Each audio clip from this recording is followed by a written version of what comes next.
hopefully find some support and some guidance on how to lead in uncertain times. You know, right now, we are in desperate need of leadership.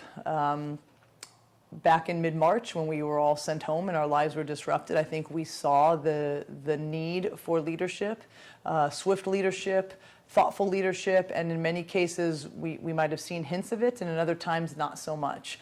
The last 2 weeks, more than ever, I think has been highlighted for us the need for good, effective leadership. And our organizations, not just on our large kind of countrywide scale, but organizations in all sectors are in need of guidance, support, and direction. So we need leadership now. And the challenge is, in times of uncertainty and in times of complexity and unfamiliarity, even leaders lose their way. So the question for us is, how do we lead in uncertain times? Too often we confuse leadership with management, right? So even pre-crisis, pre-racial tension, the idea of leadership and management gets confused, and we think about leading as synonymous with management. And so we spend our time kind of on the surface of the tasks and the issues that we face, not really diving deep enough to address the problems and the challenges that we face. And we're finding that the true problems and challenges that we are facing do require a deeper dive, not only into who we are, but into the systems, the processes, and the organizations which we find ourselves in.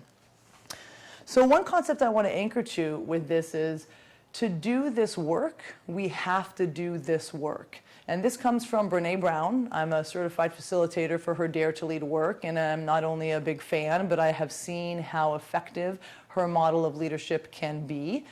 And she talks about the fact that if we're going to embrace some of the strategies and skills that define courageous leadership, leading in uncertain times, leadership for social change, we can't just learn it on a PowerPoint, in a lecture, in a LinkedIn or HBR article. We have to really embrace it and let it become a part of who we are.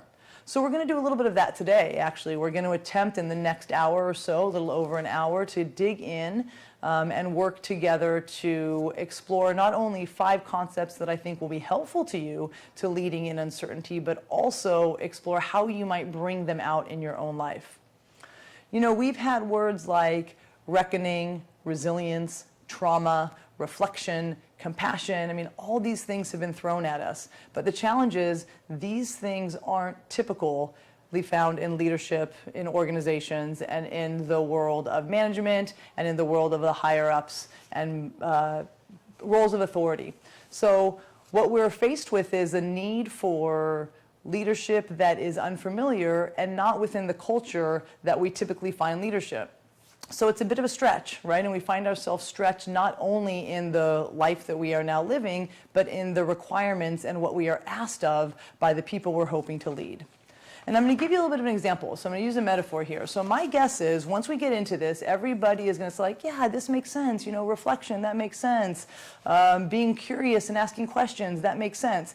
Just like my guess is, everybody here knows what it would mean to be healthy, what it would mean to be fit, to be well, right? I come from the world of athletics. I was a personal trainer for a long time. I was a college basketball coach. And in working with folks, everybody knows what to do, right?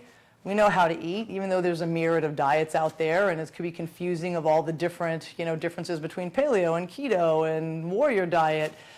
We know that we should eliminate sugar and minimize alcohol and eat leafy greens and get good sleep and get some exercise. So we have a knowing here in the head. But where we lack the ability to follow through is having it really resonate kind of in our heart and in our gut and in our body. So what we need to do, not just with our wellness, but with leadership, it's the same thing, is we know what we need to do in terms of be reflective, be curious, connect with others, but we don't take the time to do it until there's a crisis, right? The minute you find yourselves in the doctor's office being told you have high cholesterol, or you have high blood pressure, or God forbid you've had a heart attack or a stroke, then all of a sudden it's like, whoa, let me shift my life.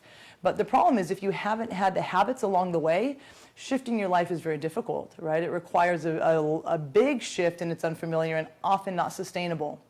The same thing that kind of happened to us mid-March. We had a drastic shift. We were required to do leadership differently, except We haven't done it that way along the way. So all of a sudden, be reflective, be curious, have hard conversations. Whoa, we don't know how to do that. So it's really important that we take the gap between sort of our knowing and our understanding and our being and try to minimize that gap. And I think we have an opportunity now. If one thing that I have recognized in the last 2.5 months has been amazing possibility to shift not only our thought processes, but the way our systems and structures exist.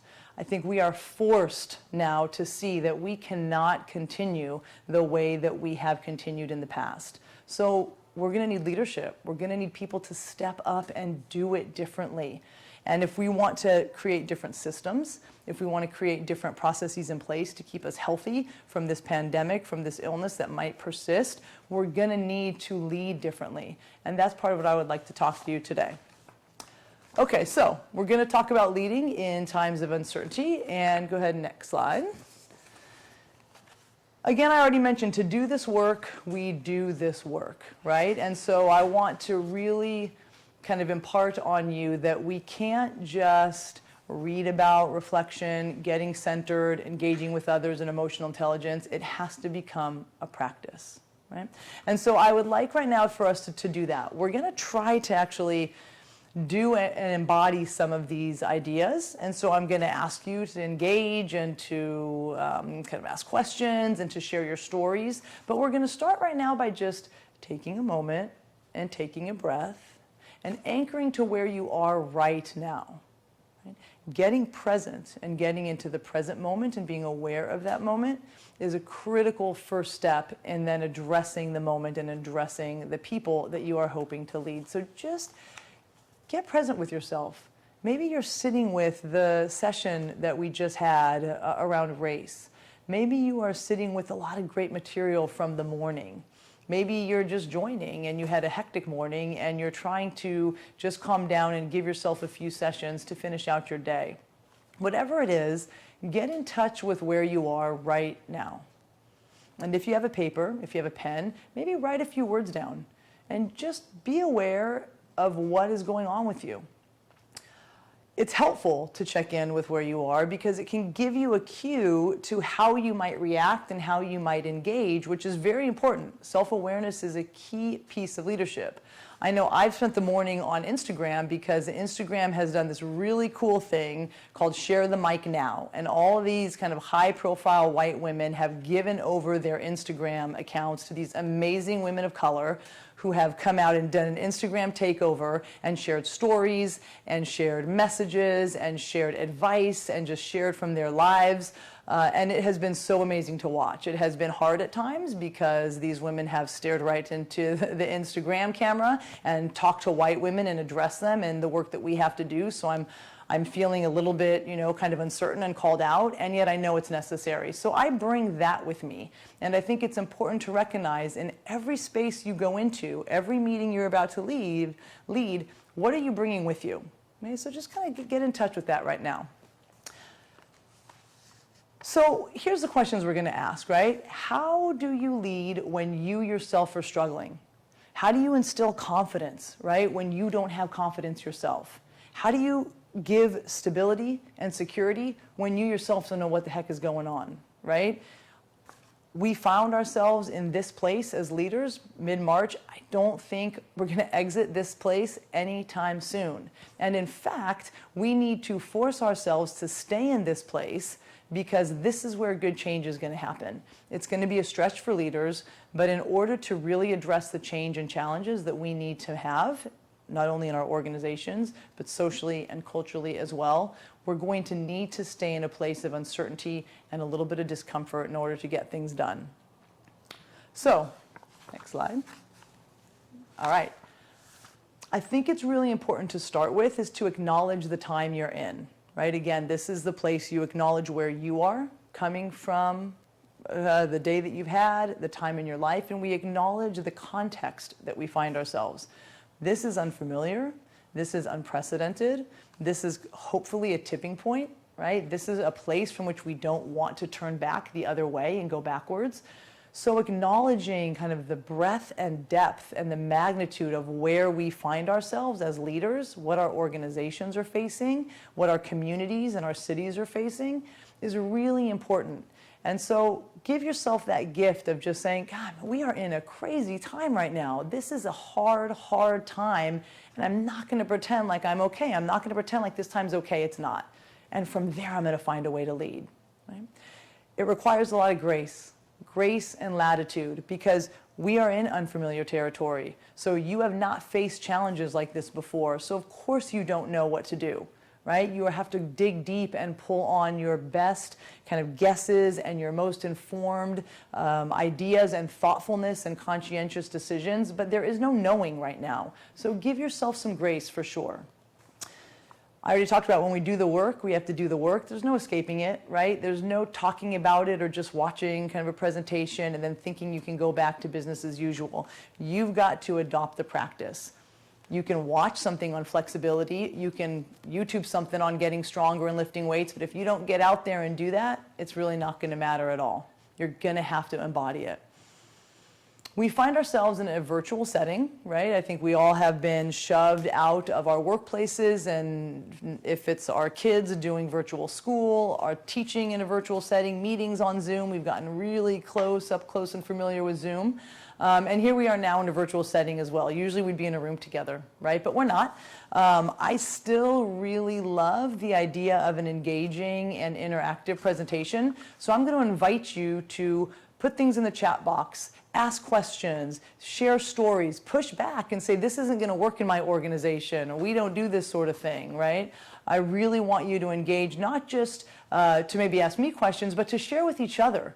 What stories do you have that have worked or not worked about leading in the times right now that you can learn from each other? I think that's really important. We are going to have to find unique new ways to connect, and this is one of those, right? We're kind of recording, trying to present to you, but I also want you to engage and help each other and learn from each other in this. So please know that's an invitation. And what I'd like to do right now to start, and you'll be able to all see your chat, is just put one word in the chat box that you're bringing with you. Right? Hopefully you spent a few moments ago just checking in with yourself. So maybe there's a word that comes to mind, and just put it in the chat box, right? And let's everybody see kind of who we are, what we're bringing, what we feel. No judgment. It's just interesting to know where we find ourselves. Right? We're going to talk a little bit about meeting each other where we're at, not where we expect ourselves to be.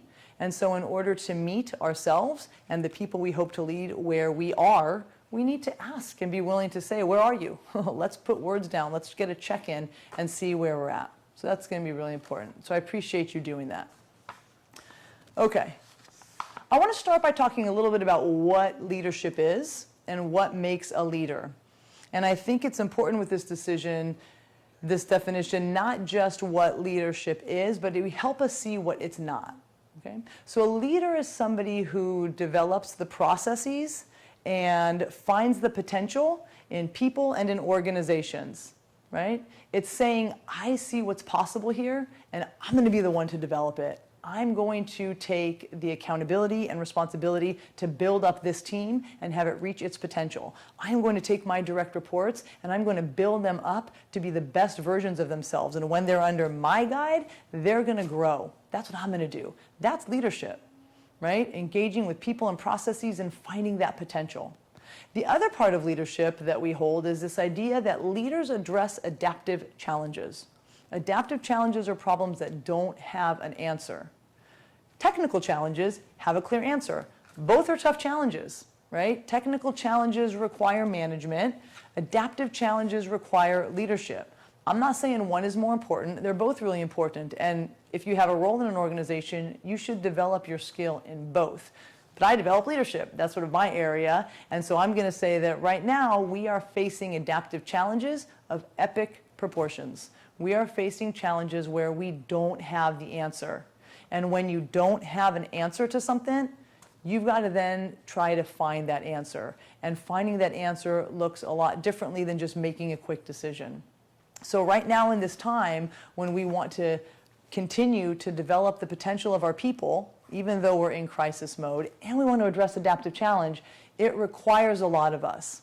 But I want you to keep this definition in mind as you think about the next 5 steps and as you think about your own practice as a leader and as you think about maybe those that lead you, your supervisors, about how often it is that we are really developing processes, developing people, and finding that potential and or addressing the problems that we have.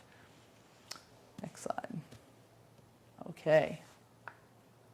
Ready? Yeah, some words. Oh, yeah, some words. Oh, thanks. Let me see these words. All right, great. Overwhelmed. Yeah, let's see some of these. Oh, a lot of overwhelmed. I'm looking at the screen right now.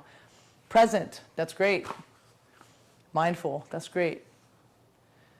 So what I love about this, right, is we can see the range from feeling creative and driven to feeling overwhelmed, from feeling focused and contemplative to maybe feeling a little bit lost and scared. And I can tell you, which I'm guessing all of you as well, I have gone through the range of feeling completely overwhelmed. I have 4 kiddos who all of a sudden were in my house full time, 24/7, not fun, not what I'm used to, right? And I still had to work. That was overwhelming. And the time at home gave me a great opportunity to get some clarity over the kind of work that I want to do. So I can definitely resonate with all of you that are feeling kind of these different ranges of emotions, and chances are right now you're sitting in overwhelm. Right now you're sitting in being driven and focused. Just meet yourself there. Thank you all for sharing those. Okay, new slide. I do want to talk a little bit about anxiety, because one of the things that we often don't think about is that anxiety, conflict, some of these things we would consider negative, really serve a purpose. They serve a personal purpose and they serve a collective or organizational purpose. So anxiety protected us from harm. I mean, it still does protect us from harm. Back in the day, the anxiety that we might get chased, by some saber-toothed tiger, or we wouldn't have enough food to last through winter, was very real, and that brought into survival. Our anxieties today are of a different kind, right? I mean, I'm going to ask, what creates the most anxiety? Social media, maybe, right? I mean, social media, we see everybody's perfect life, their perfect dinner plate, the wonderful sunset they're looking at, and here our house is a mess. That creates anxiety about who we are and the life we're living. We might have anxiety about if we can pay our bills, our mortgage right now. We might have anxiety on if we're going to have a job, coming up in the fall or in 2021. So there's a lot of very real anxieties, but what it does is it heightens us to sort of be alert and to be in tune to potential threats. So anxiety isn't all bad, right? It protects our sense of self. It protects our livelihood. So we don't always want to push anxiety away. In fact, we want to find, go ahead, next slide, please, this ability to sit in what is the productive zone of disequilibrium. So this is a concept that came from Harvard, the Kennedy School at Harvard, around how we find that ripe zone for which to do great work, to make change happen, right? Because essentially our working, moving things forward, making change. So notice on the bottom, right, if you're sitting in a lot of comfort, if you're comfortable, relaxed, chances are you're not doing a whole lot of productive work. Think back to when you got the most done, when things have been the most successful in terms of making something happen. There might have been a sense of urgency, a sense of purpose, passion, drive, but something calling you. So this idea of feeling enough anxiety, enough disequilibrium to actually do the work is really important, right? As a leader, we have a term for this. We call it raise the heat. Can you raise the heat on your team enough to get them to sense that work needs to be done?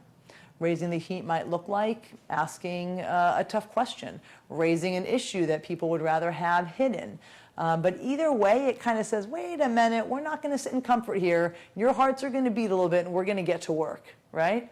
Now, what happens is on the other end of that, we get too high, too anxious. We go to fight, flight, freeze. So there is too much anxiety where then we're like survival mode, no work's going to be done, I just have to stay alive. We know that is also not productive. So a primary function of leadership who wants to get people to address adaptive challenges is to find a place in that productive zone of disequilibrium where work can be done. Think for a moment about the issue, the racial tension right now, the issue of being anti-racist, the issue, and I'm going to speak to this from a white woman, right? The issue of what whites need to do to be a part of this conversation. One thing that was very powerful to me that someone said is that, for us white people, we get uncomfortable, we get kind of that just equilibrium starts when we see the video, but then until the next video, we get to sit, it'll go away, right? After a while, it goes away, and we get to sit in our comfort, right? Until the next thing happens, and then we're uncomfortable. Where for people of color, black people specifically, they're always in that discomfort. And that really resonated because I think it's so true. It's so true. When the disequilibrium lowers, why do I have to do anything, right? I'm not called then to be a part of this because I've got to that state of comfort. So we do want to keep the work and the disequilibrium enough sense of urgency, sense of being a part of it, right? That this is our problem too, that we are going to continue to work. Because if we get comfortable, it's somebody else's problem, right? Oh, that's over for the other department. That's not our department's work. Our team did our job. Now we're passing it off. But we all have to stay in this. We all have to sit in enough discomfort and not let it go away because that's how we're going to get work done.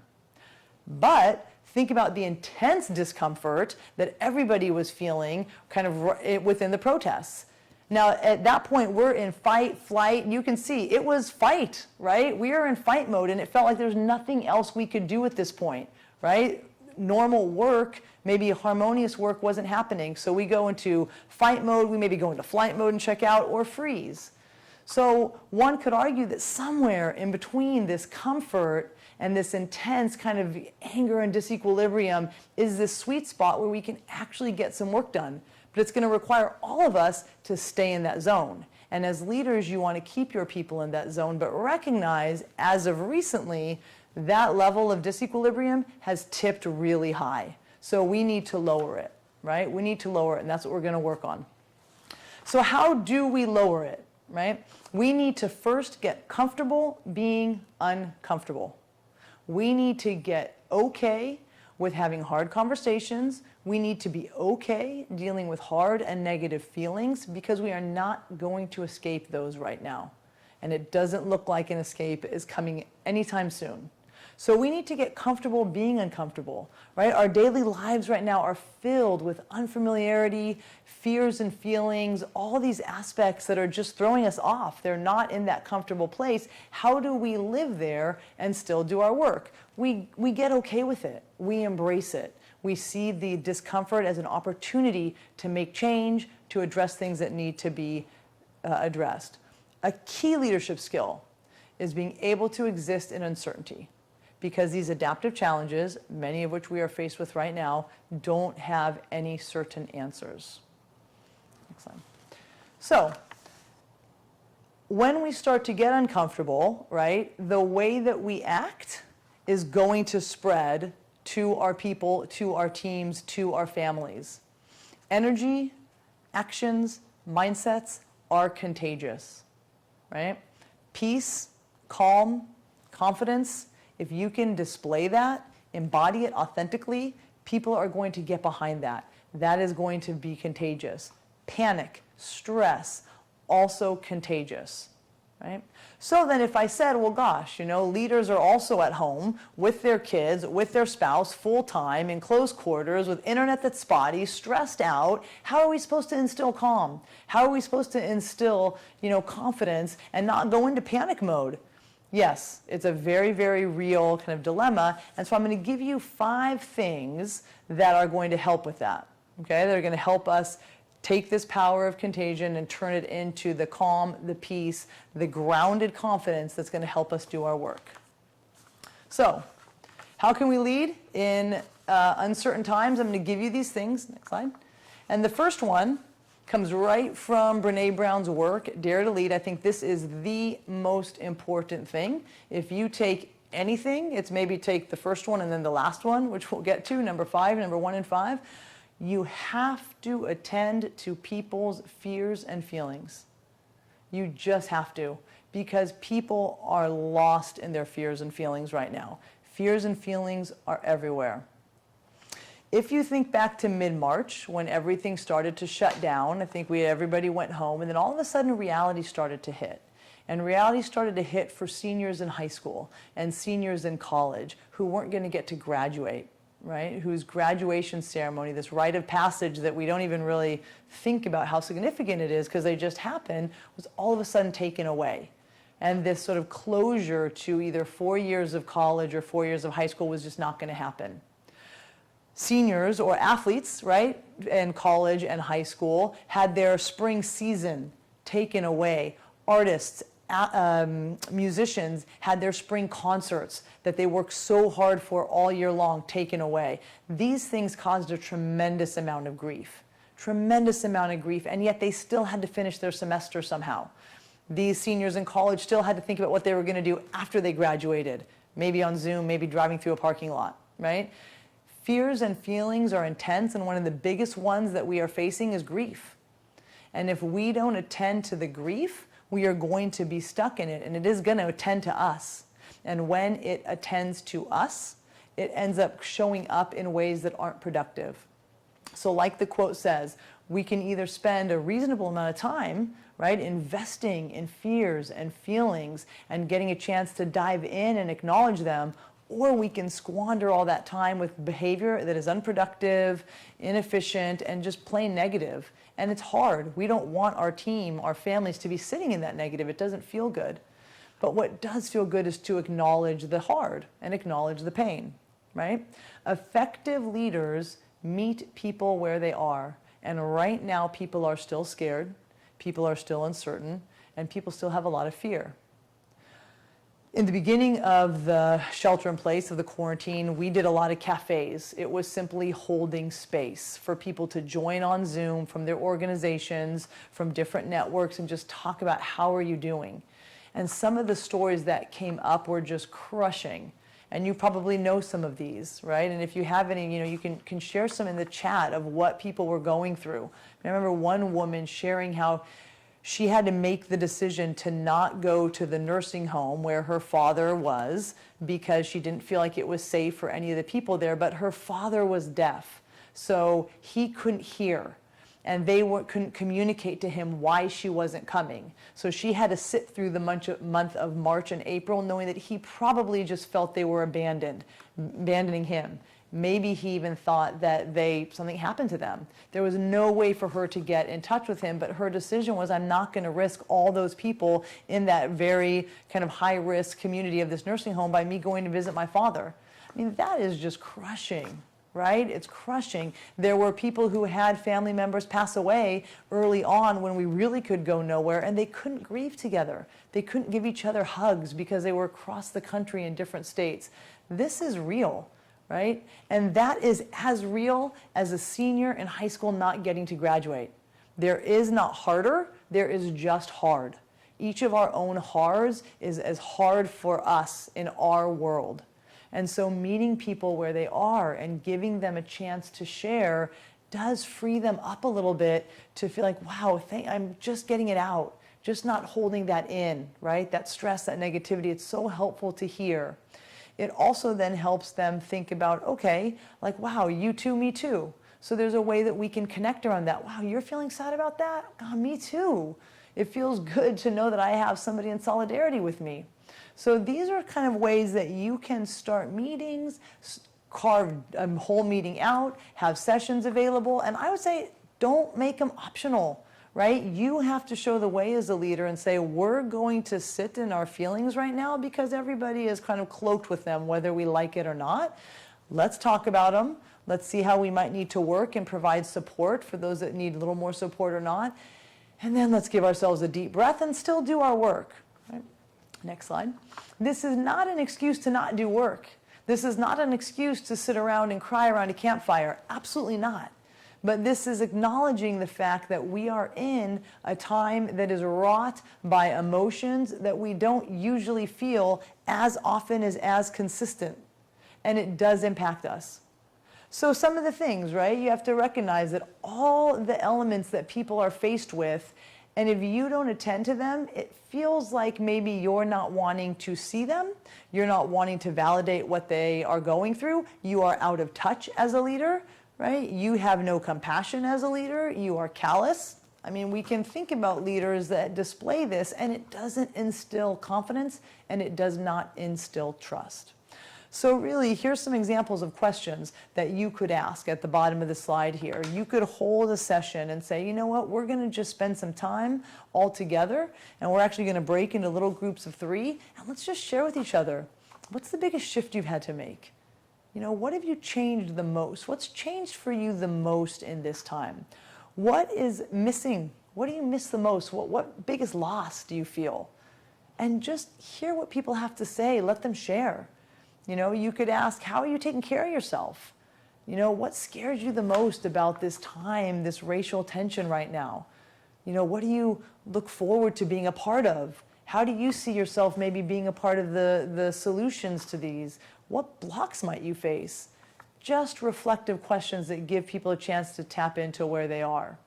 The other part then is it's not all negative, right? This time for many people that I've had a chance to talk to has been a time of incredible reflection and reimagining, right? We can reimagine what all of a sudden accessibility looks like for some of these events where people can join without having to get a ticket to San Diego. They can join from their computer, right? We can do different things and engage speakers maybe that we couldn't bring out because now all of a sudden it's virtual. People have been able to work from home and realize that, wow, I'm able to take like a couple walks a day and just get out in the sunshine where usually I'm holed up in my office the whole time. So there still is this possibility and reimagining potential in this time. So please know that when you attend to fears and feelings, it's not always in the negative, right? The fears often are negatives, but feelings could be, hey, let's celebrate. What happened this week that made you laugh? Sometimes asking feelings from a positive place will shift people to that place. What are you grateful for right now? What have you noticed about your house that maybe you forgot that you like, right? All these kinds of questions that are really important because they tap into the core of who people are, and what people really want is to be seen. They want to be seen and they want to feel connection. And if you are not attending to what is really going on with folks, then you are not connecting with them. So this would be the first piece. Attend to fears and feelings during this time and make space for it. Because once those feelings are put out there, then there will be more space for work to be done. Next slide. Number 2, right? This seems like kind of a simple one again, right? Admit you don't know. Now, this is tricky because there's a tension between roles of authority, those people who are a manager, a boss, an executive director, on the board, right? Someone who holds a role of authority, and somebody who wants to exercise leadership. Remember, leadership is about identifying adaptive challenges and addressing them and finding potential, right? So none of those things instill a definite answer, right? What it means then is when you are in a role of authority and you want to do leadership, people are expecting you to know. Make a decision. Don't you know? Give us the answer. So you are pulled away from sitting in your not knowing. It is a temptation and a seduction of leaders that you really have to work hard to resist. Okay? This is a big one because we expect our leaders to know, and if they don't know too long, we criticize them. They're not fit for the job. At the same time, we also know that reflection, contemplation, being curious, getting the right people to give you the feedback that you need, doing what you need to do to get the information you need is really, really critical.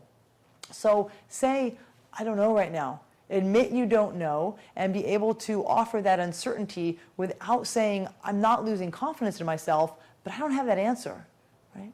We want to give false truths, false security, because we think that that's what people want to hear. But then here's what happens, right? You give this false sense of something that you know is probably not true, but you don't want to admit you don't know. So then people have an expectation.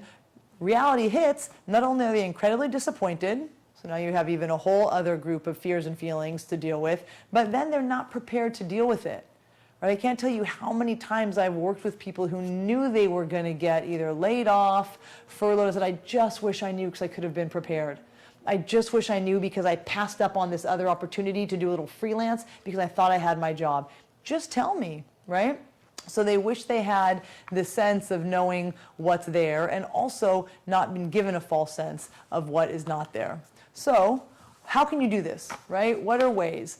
Again, recall the definition of leadership and anchor to that, and then be upfront with people. Let them know, I don't have the answer, but I will promise you I have the right questions that will get us there. You could invite them in and invite them and say, you know what?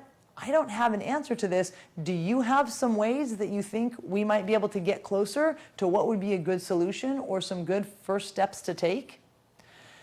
The idea with this particular one is that you find language and you practice it, if you need to practice it in front of your mirror, but you find the way to give some of these phrases with confidence and calm in your voice. I don't really know what's going to happen, but I can promise you I'm doing everything that I can to find out, right? You're asking a lot of questions that I don't have the answer to, but here's what I do know. Right? So you're confident and you're secure in your effort and work to work with what you have and not give information that you don't have. So there's some questions there or some phrases there on this slide that will help you. One of the things that came up for me and for my kids was this question of, is there going to be a football season? Right? Is there going to be a summer vacation? Right? And I have to answer truthfully because it's going to be worse for me if my sophomore, who thinks he's going to become the quarterback, and I know that we may not have a season, and he's led to believe this whole time that there's a season, the disappointment's going to be huge. But instead I can offer, you know what?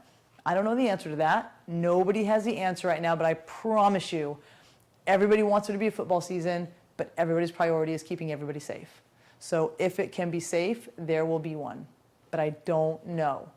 And that's got it, you know, then we can work with the feelings that come. Why don't we know? Someone needs to make a decision, right? I mean, he's 15, so of course. And some of your employees may have that same kind of a reaction, right? We're all a little unsettled, but then it allows us to have that conversation. It allows us to acknowledge the feelings that show up, so then we can work with them. And then we can then anchor to what we do know. Next slide. At the end of the day, here's what's really, really important. We are looking for somebody we can trust. Right? We want to trust somebody right now. And what happens in times of uncertainty and a big unfamiliarity is we look for whoever is maybe shouting the loudest and the fanciest info. But the problem is when that info quickly becomes false, then we're left in confusion. We're left in not knowing. Bad decisions are made because we really didn't know in the first place. But we were told this and this was wrong and you knew it was wrong and so we acted accordingly and then now we're in a worse situation. So trust is a huge thing to develop in leading your people through uncertainty. If they trust you, they will be okay when you tell them that you don't know because they are going to believe in their hearts that you're doing everything you can to figure it out, right? And in trusting them, you need to be honest and open. You need to meet them where they're at. So we've got attending to the feelings and then admitting, I don't know the answer right now, but I'm going to continue to give you updates with everything we do know. Next slide. Oh, 2 comments. All right, let's see real quick our comments. Liz on the words. Oh, okay. Oh, yeah, more of the words. Okay, great, great. Questionable. Yes, I can definitely see that one. Oh, good. This is important. Yes, thank you. Yes, I think definitely so. So number 3, okay? Be honest when you do know, right? This goes with number 2. So admit you don't know, and when you know, be honest, right? Some would say like rip the Band-Aid off. I don't think it has to be like a rip off, like so drastic. Maybe that metaphor is a little drastic, but tell people when you know, okay? Here's the thing, right? Delaying a truth doesn't make it go away, right? Preventing sadness isn't going to make the sadness any less intense. In fact, it might even make it more intense because you've taken away some of the time that they would have had to process it. So give people the information that you do know. We're faced with so many unmet expectations right now. If we can get a little bit of certainty, a little bit of knowledge, even if it's the hard knowledge, that is really important. I was listening to the, I think it was the resilience-based trauma session earlier by my colleague, Dr. Zachary Green, and somebody in the comments wrote, you know, about compassion, that sometimes compassion looks like giving a truth. And that is so true. Having compassion and practicing compassion isn't withholding information. That's actually the opposite, right? You may think that what you're doing is helping somebody, but what you're really doing is just keeping yourself in the comfortable spot. Because it is uncomfortable to give somebody a hard truth. But we deserve to know that, right? We deserve to know hard truths. We're about to go to the next slide. And so part of this is some examples. Oh, it's okay. We're good. Perfect. Okay. So when people know, right, again, when they know the situation, they can acknowledge their sadness, they can work through fears and feelings, right? They can start to make adjustments and shifts where they might need to. People respect leaders who are transparent and open. They trust leaders who are transparent and open. So you might need to figure out how to craft your message. You might need to spend some time on the email that you send out. Your email might take a little longer these days because you want to be careful and compassionate with your words. You might need to practice delivering that hard truth, but it's critical to do so. Again, one of my favorite quotes from Brené Brown is, "Clear is kind, unclear is unkind." Period, right? Unclear is not helpful. It's not doing the right thing. It's not saving anybody. It's saving yourself, right? And this model, her model, is a dare to lead. It's a courageous leadership model. So courageous leaders are willing to tell the truth when they know it. Next slide. So there's some ways to do this, though. So it's not just sort of like, yeah, go ahead and tell the truth. You're getting fired tomorrow. Half of you aren't going to be here next month. Probably not, right? Oh, sorry. Can you go back one slide? My bad. We're going back one more before we get there. Right? So it's saying things like, it's likely that some of us may have to shift our work, right? Our priority right now is that we want to keep our team intact. I don't think we're going to be able to keep all the programs because we just don't have the budget for that. But I would love to shift us and maybe keep the staff and put some of you to work in other places. Right? In that way, it's like, oh, dang it, my program might get cut, but I still have a job. Okay, so I now might need to learn a new skill because I'm being allocated to help over to this area that has a little bit more robust funding, but now I can start to learn what I need to learn, and I'm just going to do my work and hope that my program will come back, for example, right? It's likelihood that we're going to have to, this happened to us at University of San Diego, it's likelihood that we might have to sort of lower our retirement contributions or maybe lower some other aspects because we want to keep everybody hired and in a part of our community. We value people, so I don't know the total impact of what's going to happen, but I do know some programs are going to get cut. That's telling people the knowing. Now I'm ready to kind of brace myself for what that shift is going to be, but I'm prepared, and I know that, okay, they don't know this, but this is coming. All right, let me start asking some questions. Let me start shifting my work a little bit, right? So giving what you know is really important, and doing it in direct ways that doesn't overpromise or doesn't kind of give a shock value. So it's not that, yes, some of us may not be here, but it's a reality that some of us might get furloughed. So we need to rally and figure out how we can support those people. You know, it's a reality that we might need to move offices because we might not be able to afford this particular space. And so we're going to have to figure out what to do. Maybe we're going to keep working from home, right? You might have to give communication weekly because as soon as you get some information that you think you can rely on, you want to give it to your people because they really do want to know. Okay, now we're going to the next one. So this is a positive one, right? I think this is now one where we get to sort of roll up our sleeves and do a bit of work right now, some positive work addressing adaptive challenges from a way of saying, wow, we have some opportunity. You can reestablish what's important, right? We've all been thrust, kind of in speaking of the quarantine and being sheltered, into a very different kind of life, and the things that we used to have in our lives, we don't, right? Maybe now we realize eating out in restaurants as much as we did wasn't as important, and we actually save a little bit of money cooking from home. Maybe we realize that, wow, I really like baking. Not me, I'm not a baker. But, you know, I started playing the guitar again, and it was like, wow, I really like doing this. You know, I started mountain biking outside because the gyms were closed, and I realized how much I love to be outdoors and do my exercise. It's not that I forgot that, but again, we're on that kind of wheel, right? That hamster wheel, and we just sort of go, go, go with very little break. And so this sort of halting, screeching brakes that were pulled on us, we had a chance to stop and say, let me look at my life now, and let me reestablish what's important. As an organization, when we are now having to relook at resources, relook at revenues, relook at some very real financial constraints, it is the utmost important to say, what is most critical about our work? And there's a couple ways you can do this, right? Reconnecting to your values. So everybody, I hope, would be able to say, if I were to ask you, what are your top 3 values? And we're going to do a little exercise right now. So I want you to think of at least 2, right? What are 2 of your top values?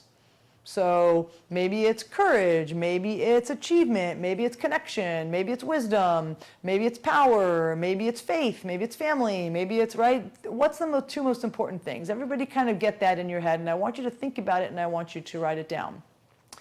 Because here's our opportunity, right? We can think about our lives and say, wow, these are 2 things that I am not going to let go of. These are the 2 things that are most important to me right now.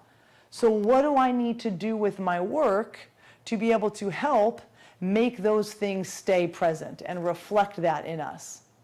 Think about your organization, right? Maybe before you had all these different programs and initiatives and ways that you served your stakeholders in the community. And now you have to think, what is the most critical thing that we really want to do? What is at the core of our mission? What is the most important value that we want to hold on to as we move through this? Because there are going to be some shifts. We know that. So what's our non-negotiable, right? What is the most important? And it might even be going back to where you started. What got me into this work in the first place? Why did we start doing this? Why did we start this organization? Right? What is the work that we want to do? What's the difference we want to make? Spend some time, reconnect to that, because when you have to start making big decisions, those values can drive you.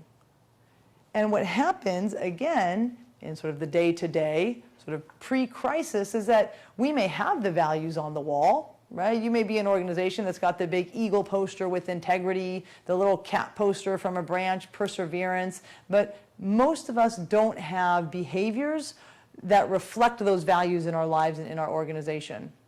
So this is a chance to get clear. If our value is equality, how are we living that out? How are we showing equality in our behaviors with each other and in our work?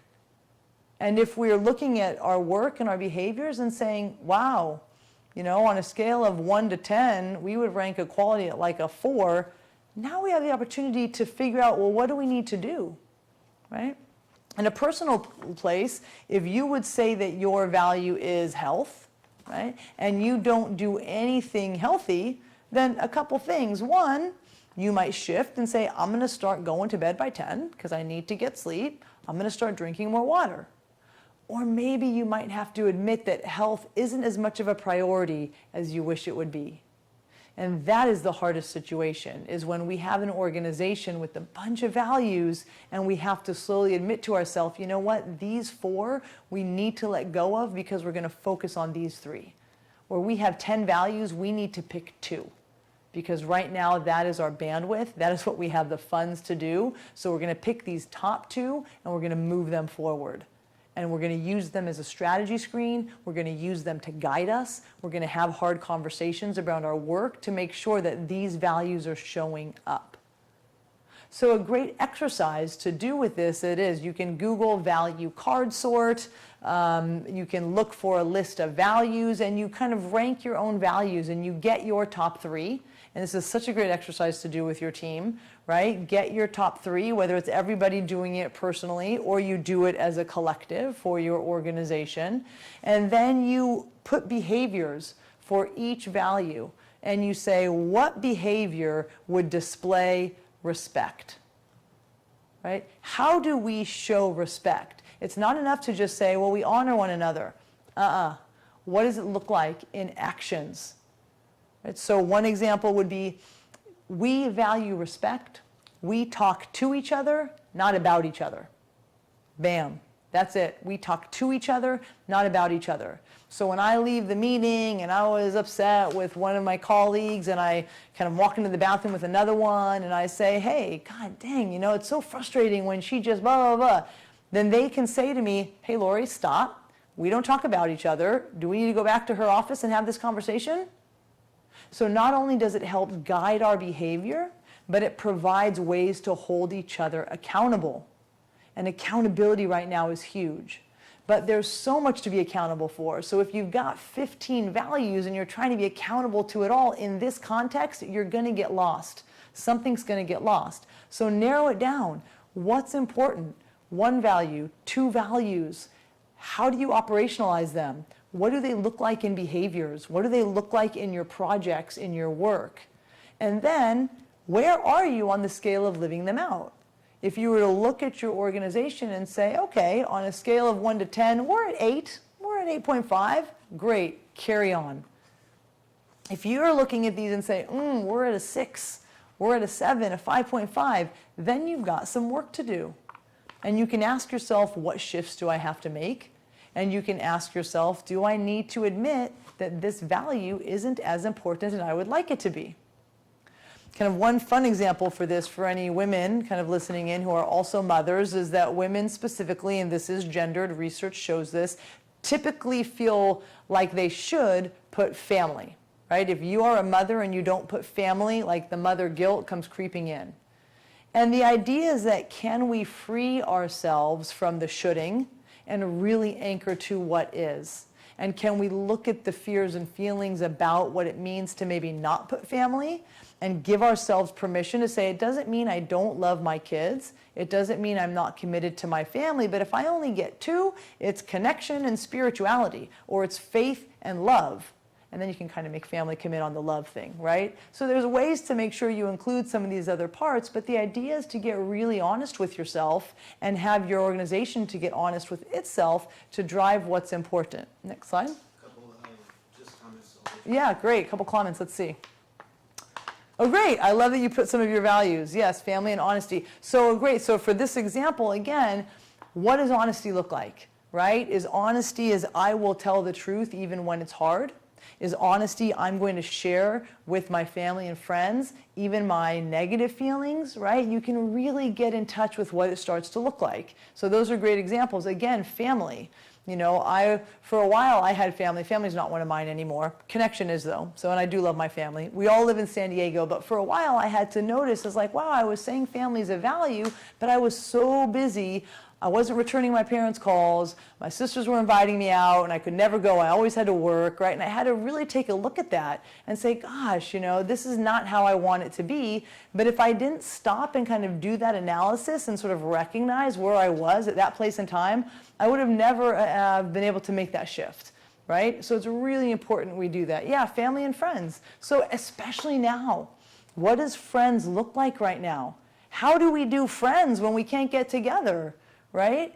Maybe we're on Zoom more. Maybe we do Zoom happy hours, Zoom dance parties, but we have to be creative, especially when we shift into unfamiliar times. It's going to require a shift in those values. So reestablishing what's important will keep you on track and keep you in that alignment. Thank you. Great. All right, next slide. So with these, establishing what's important. Oh, one more. Oh, good. Thank you. Yeah, please keep any questions, ideas, if you have any, for sure. So again, part of it is that we've all been in this new normal, and hopefully you start to see kind of the connection between all of these things, right? Starting with my fears and feelings, admitting what I don't know, being honest about what I do know, and then from that place I'm going to reestablish what's important. For many, many people, this time has been an incredible disruption. Bankrupts, closed businesses, livelihoods just drastically changed. It's not been good, right? And I want to acknowledge that. For others, it's been a gift of time with your family. I can't tell you how many people I've heard to say, wow, I actually like my spouse. Who knew we still liked each other, right? We're at home all the time. We realize, gosh, no wonder we got married. It's been a really fun way to reconnect, right? I know for me, I've started a kind of a text chat with my cousins and my aunts who live in Costa Rica and across the country. We've always been close to each other. We didn't need a pandemic to get us on a text chain sending silly memes to each other and, you know, funny things. Why would it take that, right? So for some of us, it's been given us a chance to reconnect. For others, it's been a chance that we have to really shift and let go of what was important because we don't get it anymore. So I want to acknowledge sort of the range of experiences. And again, hopefully that makes you think about fears and feelings. For one of your colleagues, maybe this has been a great time because their spouse still has a great job, and so the uncertainty in your company doesn't hit them as hard. For the other, the thought that some of your programs aren't going to be funded is terrifying because they are the breadwinner and this is all they have. Acknowledging that really helps. So make sure that you take the time to reconnect and reprioritize with what's important. And you can think of these things, right? What might be available? If you're feeling stuck, if your company, your organization is feeling stuck, if your project, your work is feeling stuck, what might be available to you to figure out a direction that you could go? How might you realign your actions to your values? And you can think of this personally and professionally. Now, I often get a question when we do the values work where someone says, well, should I do my values for my personal self or my professional self? And if we were all together, I would say, what's the answer? Someone tell me that answer, right? And I'll give a second, see if anybody has an answer. I'll give a second, see if anybody types it. Should it be your personal self or your professional self? And if you've ever been in a session with me before, you know the answer already. So do we have any answers at all yet? All right, no worries. I'm going to tell you, just for the purposes of time. It's both. There is no difference, right? There is no difference between what's most important to you as a person and your authentic self. You do show up in your roles differently, and that's been another challenge for many of us. We have the place where we become mother, it has become the place where we become homework helper, has the place where we become, leader and director. So our roles now have been in one little place. But there is no difference. There should be no difference between, they should be the same. Yep, I see that. Good, good. Ding, ding. Winners. That's right. They should be the same. Okay? Of course you're going to show up differently. You are not going to show up and speak to your spouse the way you would speak to your direct reports. Right? Maybe a level of compassion and stuff would be the same, but it wouldn't be. There is a difference in role. When you show up and to talk to the board, you're going to show up differently than when you talk to your colleagues, perhaps, because the role is different. So your role definitely will vary. Your core values should be the same, right? And if you think that they're different, that's something you should look at as well, right? Absolutely. All right, next slide. All right, number 5. So I told you, number 1, fears and feelings, and number 5, right? Maybe the 2 things that I hope you take from this. You have got to take care of yourself, right? And I come from sort of the metaphor of the oxygen mask on the airplane. There's a reason why they say, put your oxygen mask on first and then assist anybody with you. And again, parents are like, are you crazy? I'm going to put it on my kid first, right? But the idea is that if you can't breathe, if you have no breath, you're not any good to anybody, right? We need to fill our own kind of cup and our own potential so we can then go out and do the work. So I come back to, if we're going to do this work, we have to do it, be it, right? It has to become a part of who we are and a part of our life. So you can't expect your staff or your team to attend to their fears and feelings and talk about their grief if you're going to bottle yours up so much that you end up being edgy and snappy, right? It's just not going to happen. You've got to be willing to do it, and you've got to take care of yourself, right? Who we are is how we lead. So if you have grounded confidence, if you're settled, if you've done the work to process your emotions, if you've gotten out and gotten good sleep so you can be attentive and energetic enough, right? Then it is going to translate to your leadership work and your ability to connect with others. This is really, really important. And too many times I get told by the leaders and the people that I coach, I just don't have time. I'm just so busy. There's too many things on my plate, right? And there's this saying that says, everybody should meditate for at least 15 to 20 minutes. And if you don't have time to meditate for 15 to 20 minutes, you should be meditating for an hour, right? If you don't think you have time, then you should be doing it even more, right? Everybody should exercise 3 times a week minimum. And if you don't have time for 3 times a week, then you need to do it five times to every day. Because you've got to shift yourself and recognize that unless you take care of your own potential and your own process, then you're not going to come near developing anybody else's or any other process of your organization. Unless you solve your sort of own adaptive challenges of your health and your energy and get yourself rested, you're not going to address any adaptive challenges. You're not any good to anybody. I know it's really tough because, again, our gyms are closed. For a while, trails were closed. Not everybody has fitness stuff in their house. Not everybody has access. We couldn't get to the store. I understand how hard it is, right? We're working. We have our kids at home. We need to just do quick, Grubhub or Postmates. I understand, but it's got to become a priority to say, let's take care of ourselves. Let's turn off the news. It's a little toxic anyway, at least it was before. I think now actually the news is a little more interesting. But when it was in COVID exclusively, it was just bad news after bad news, false information after false information. Turn it off.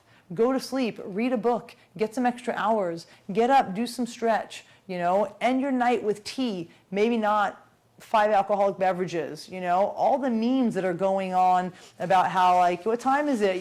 Quarantine o'clock is happy hour all around. It's funny. I get it, I've been at home too. It's not healthy. So self-care is so, so important.